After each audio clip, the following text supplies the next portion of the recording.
ज्ञानज्योती सावित्रीबाई फुले यांना अभिवादन करण्यासाठी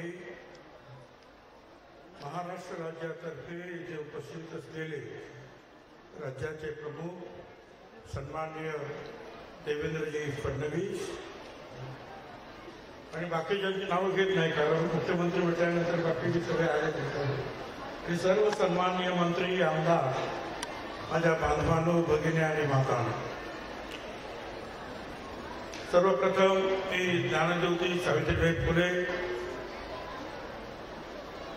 यांना वंदन करतो.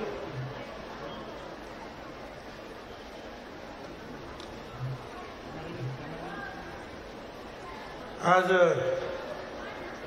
आपण पाहतो आहोत मुख्यमंत्री येतात म्हटलं की कार्यक्रमाचं स्वरूप सुद्धा बदलतं आणि हे जे काही स्वरूप बदललेलं आहे, स्वरूप बदललं म्हणजे जरा मोठ्या प्रमाणावर सगळं सरकारी कर्मचारी, सरकारी अधिकारी कामाला लागलेले आहे. हे सगळं जे होतं आहे ते मुख्यमंत्री महोदय आपण आल्यामुळे जो आहे हा सगळा मोठा बदल जो आहे आपल्याला दिसतो. म्हणूनच आपण आल्याबद्दल मला खूप आनंद आहे आणि मी आपल्या आभार. या ठिकाणी मला पहिल्यांदा मी ज्या वेळेला सावित्रीबाईंना वंदन करतो आहे त्याच वेळेला आमचे एक स्वर्गीय मित्र हरी नरके यांची सुद्धा मला आठवण येते. त्यांना सुद्धा मी अभिवादन करतो. ते याच्यासाठी 2000 सालामध्ये महात्मा ज्योतिराव फुल्यांचा पुणेवाडा तिथं स्मारक झालेलं अगोदर होतं, पण सावित्रीबाई फुलांचं स्मारक इथे नव्हतं. ते हरिभाऊ नरके विचारवंत ते मला घेऊन इथे आले आणि त्यांनी मला दाखवलं की इथे या घरामध्ये सगळं पडलेलं होतं. या घरामध्ये सावित्रीबाईंचा जन्म झाला. म्हटलं आता काय करायचं, म्हटलं आपण एक करूया. तर म्हणजे फंड्स नव्हते, पण मी त्यावेळेला MLC होतो आणि MLCचे जे फंड्स होते ते सगळे इथे वापरायचे ठरवून. त्याच्यानंतर अडचणी खूप असतात.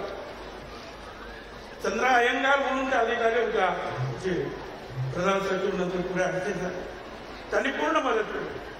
आणि आणखी खरं सांगायचं तर MLCच्या फंडातून जे आहे एक पुरातत्व खात्याचा आर्किटेक्ट म्हणून गावाचं निरीक्षण करून त्या गावातील घरांसारखं घर उभं करण्याचा आपण प्रयत्न केला. हळूहळू कार्यक्रम वाढत गेले, लोक येत गेले. अनेक लोकांच्या लक्षात येत नव्हतं अगोदर की या जागेचं महत्व काय. पण या सगळ्या गोष्टी ज्या आहेत, शिवछत्रपती असतील, जिजामाता असेल, सावित्रीबाई फुले, महात्मा ज्योतिराव फुले, डॉक्टर बाबासाहेब आंबेडकर, अण्णाभाऊ साठे, अहिल्याबाई होळकर, हे अनेक जे आहेत जे आपले दैवत आहेत यांचं स्मरण करण्यासाठी त्या ठिकाणी आपण एक स्थळ जे आहे ते स्मारक म्हणून निर्माण करायला पाहिजे. सावित्रीबाई फुल्यांचे अनंत उपकार तुमच्या आमच्यावर आहे. शिक्षणाच्या बाबतीमध्ये ते आहेत, प्रकल्प आहेत आणि सगळ्यांनी खरे सांगतात शेणाचे गोळे त्यांना मारले, दगड मारले, कोणी मारले ते तुम्ही आम्ही सगळ्यांनी, केवळ ब्राह्मणाने नाही, हे लक्षात घ्या.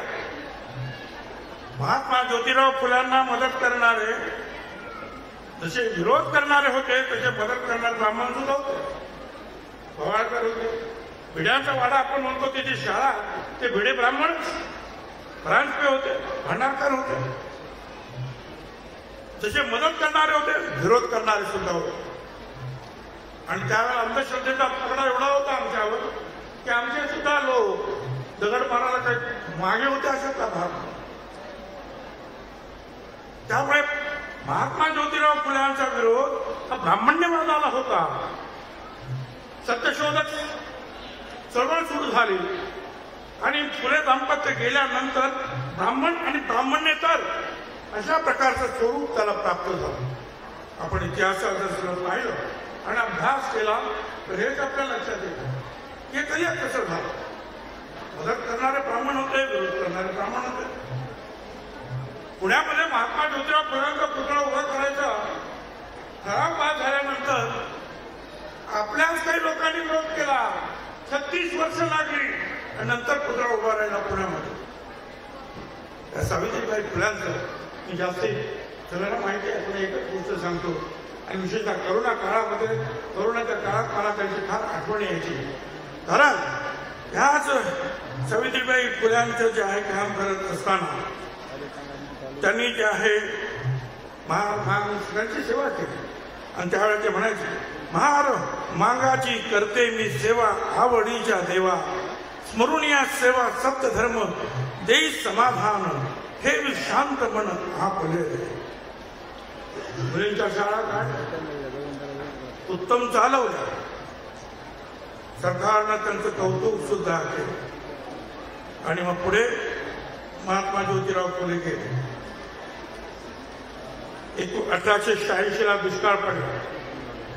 सावित्रीबाई फुल्यांनी जे आहे दुष्काळाचे कॅम्प सुरू केले. मुंबईमध्ये हिंदू मुसलमान दंगा झाला. सावित्रीबाई फुले पुढे झाले. हजारो लोकांचा मग तिथे गोळा झाला. त्यांनी ती दंगल शांत केली आणि पुढे जे आहे 1897 साल उजाडले. प्लेगची साथ सगळीकडे सुरू झाली. औषधं नव्हती. त्यावेळेला प्लेग झाला, तिथे सरकारी ब्रिटिश अधिकारी त्याला उचलून कुठेतरी नेऊन टाकायचे. सावित्रीबाई फुल्यांनी जे आहे शेकडो माणसं रोज मरायला लागली पुण्यामध्ये. सावित्रीबाई महात्मा ज्योतिराव फुल्यांनी या बालहत्या प्रतिबंधक गृहामध्ये 40 महिलांचं बाळंतपण केलं. त्यातली एक ब्राह्मण महिला, तिचा मुलगा यशवंत, त्याला डॉक्टर केलं. आणि सावित्रीबाई फुल्यांनी सांगितलं की यशवंता, आपण यांची सेवा करावी. आणि पुढे त्याला बोलवून घेतलं. त्यांनी दवाखाना घालायला लावला. आणि मग त्या दवाखान्यामध्ये 8 किलोमीटर लांब पुण्यापासून तिथे सगळ्यांना आणायचं आणि औषध पाणी करायचं. सावित्रीबाई फुले स्वतः त्या पेशंटना घेऊन यायचे. यशवंता त्यांना म्हणाला, अगं आई, तू हे जर करशील तर तुला सुद्धा प्लेग होईल आणि तुझा सुद्धा जीव जाईल. सावित्रीबाई म्हणतात की अगर शेडची जर असते, शेडची म्हणजे ज्योतिराव, ते जर असते तर घरात बसले असते का रे? नाही, मी काम सुरू ठेवणार. आणि नंतर एक मुलगा दलित समाजाचा पांडुरंग बाबाजी गायकवाड मुंबा गावचा, त्याला त्याने प्लेग झालेला पाठीवर घेतलं आणि धावत सुटलं. 8 किलोमीटर धावत आहे. आणि बस त्यांना प्लेग झाला आणि त्यात त्यांचं निधन झालं. मला सांगा, एवढं मोठं जे आहे सामाजिक कार्य, देहदान देण्याचं स्वतः तयारी असलेली आणि दिलं, हे कुठे आपल्याला सापडेल? ही सावित्रीबाईची कमाई डोळ्यात पाणी आणण्यासारखी. शूद्रांना शिक्षण देण्यासारखं सावित्रीबाई फुले म्हणतात. शूद्रांना सांगण्याजोगा आहे शिक्षण मार्ग हा, शिक्षणाने मनुष्यत्व पशुत्व हटते पहा. विद्या हे धन आहे रे, श्रेष्ठ सारा धनाहून, तिचा साठा जयापाशे, ज्ञानी तो मानवी जन. उठा बंधुनो अतिशूद्रानो, जागे होऊन उठा, परंपरेची गुलामगिरी ही तोडण्यासाठी उठा, बंधू शिकण्यासाठी उठा. आता 200 वर्ष होणार आहेत त्यांना, 6 वर्षांनी. त्यावेळेची गोष्ट सांगतो. आजही आम्हाला मुलींना शिकवायचं म्हणजे जीवावर येत आहे.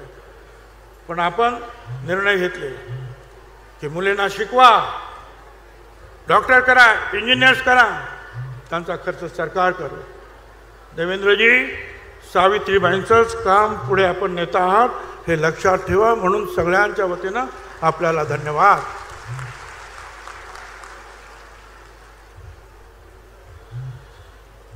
कामं तर खूप आहेत. सरकारनं खूप कामं केली आहे. पहिलं काम मी तुम्हाला सांगतो माझ्या बांधवांनो, भगिनीने मात्र मंत्रालयामध्ये, मी विरोधी पक्षात होतो त्यावेळेला, शिंदे आणि फडणवीस दोघेच सरकारमध्ये, आणि आम्ही मागणी केली की मंत्रालयाच्या प्रवेशद्वारावर छत्रपतींच्या प्रतिमा आहे, बाबासाहेब आंबेडकरांची आहे, जिजामातेंची आयस आहे